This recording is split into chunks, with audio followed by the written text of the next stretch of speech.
Nous vous invitons maintenant tous les clients voyageant à destination de Pointe-à-Pitre ainsi que les passagers de la cabine business à embarquer sur la porte.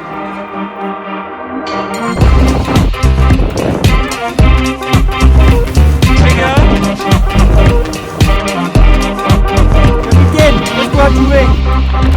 J'en peux plus.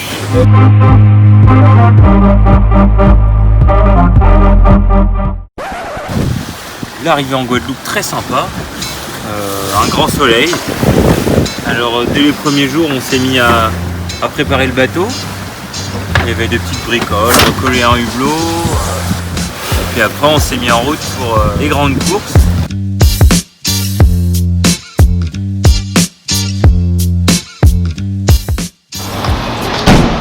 Après on a quand même eu notre petite journée de vacances avant de partir. On a pu aller se faire un resto les pieds dans l'eau et se baigner dans l'eau turquoise à presque 30 degrés.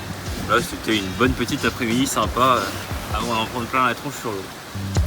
Voilà, on part de la Guadeloupe, c'est parti, ça va être rigolo. Du coup on était parti de Guadeloupe jeudi 9 de mémoire. C'est ce que me dit ma petite fiche. Ouais, je crois que c'est ça, ouais. Au revoir la petite Guadeloupe.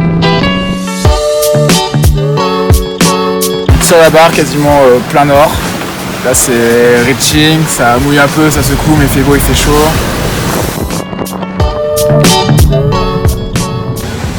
C'est les premiers jours de navigation, il vivait mais un tout petit peu malade. Les débuts ont été sûrement la période la plus violente de la traversée. Alors, ça tombait pas super bien avec mon mal de mer, donc j'ai passé les 2-3 premiers jours allongé à la tête dans le seau, quoi. Voilà. Ensuite c'est là que ça se complique, on sait jamais trop ce qui va se passer.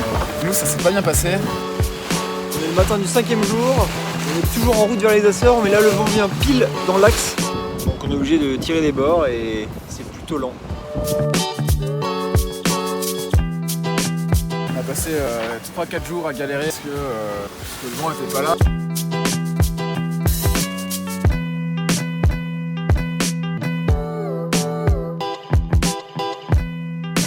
Alors Clément Comagnac, merci de nous recevoir ici. Donc on est sur votre bateau au milieu de l'Atlantique.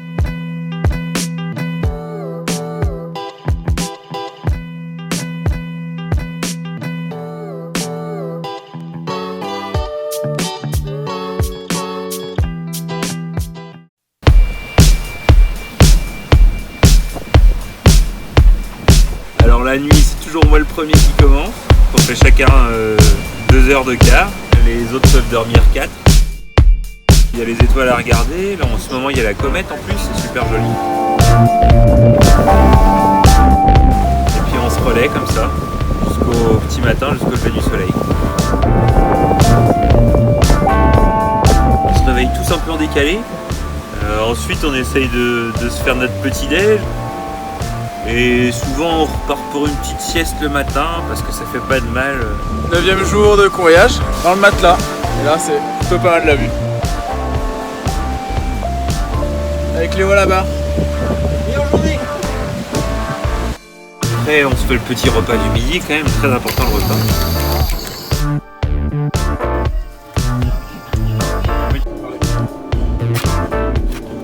Risotto de quinoa aux lentilles de boulgour et de chachacha. Alors le bon bac c'est vraiment excellent. Moi j'adore. C'est comme à la maison, en meilleur. J'ai encore dormi.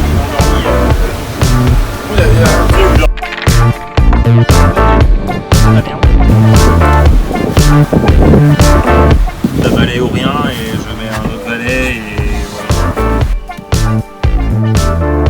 Et on fait aussi quelques petites siestes l'après-midi, c'est important pour s'occuper. On n'a pas pris beaucoup d'eau, donc quand on veut se doucher il faut attendre qu'il pleuve. C'est la petite douche sous le drap.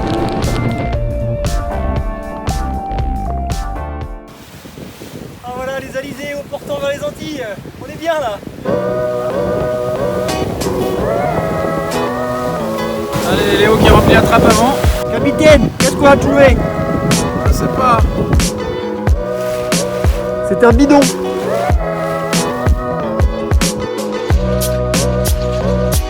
Bon enlève les culottes. Hier, on a fait un petit empannage pour essayer de jouer un peu avec les fichiers, les routages, tout ça. Sauf qu'un nuage est passé, le vent a tourné, il est tombé, et sauf qu'on est resté, je pense, 7-8 heures sans rien.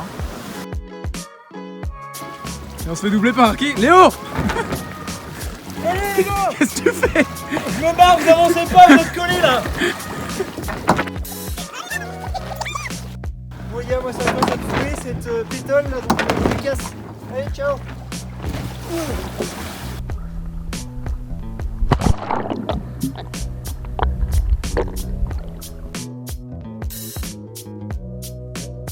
Bon voilà, on est tranquille dans la piscine là.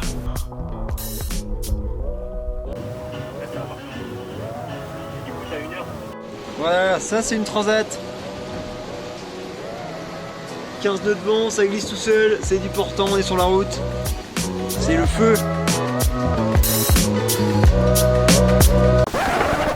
Ouais. Voilà. Ouais. Plus de vent, on se fait chier alors qu'on est censé être à fond, à 10 nœuds sous spi. Clément, analyse de la situation. Même les pieds de Léo ça vont pas tellement qu'il n'y a pas de vent. J'en peux plus. Pétole, vent, pétole, vent. Ça fait 3 jours que ça dure. On n'avance pas en fait. Ok, donc nous on est le petit bateau ici là. Et on va à Horta, ici, au milieu des Açores.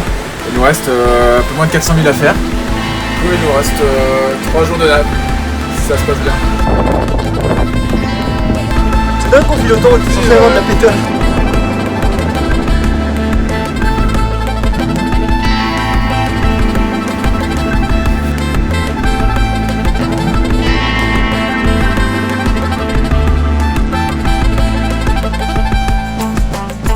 Qu'est-ce que tu fais là-haut, Clément?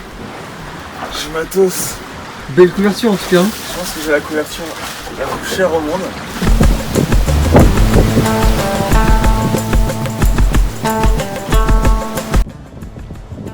Voilà, normalement c'est l'avant-dernière nuit en mer. Il en reste une.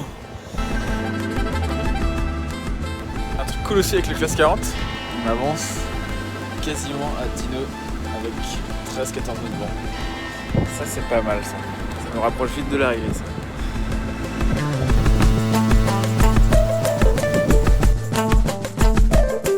Et on est à 2 jours de l'arrivée aux Açores et ça y est, on a croisé notre premier voilier, il est juste devant et on est en train de le rattraper. Ouais, on est parti de Guadeloupe le 1er au soir. Nous exactement pareil, on est parti le 9. Ouais, vous allez un peu plus vite que nous apparemment. Ah ouais, voilà. Salut! À tout à l'heure! À tout à l'heure! Bah, nous on arrive dans 2 jours hein! Oh, j'ai eu.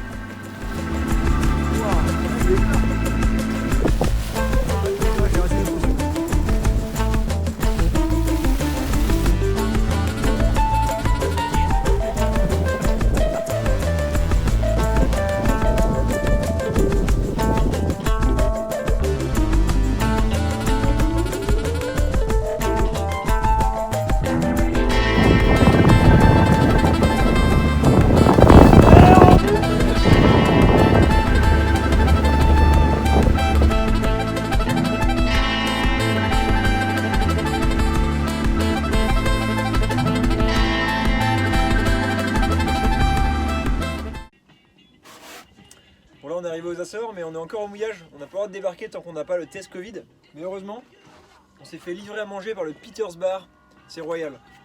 À manger une petite bière pour fêter l'arrivée. J'aurais vendu pendant 15 jours le Peter's Bar et on le voit même pas. Il est là-bas.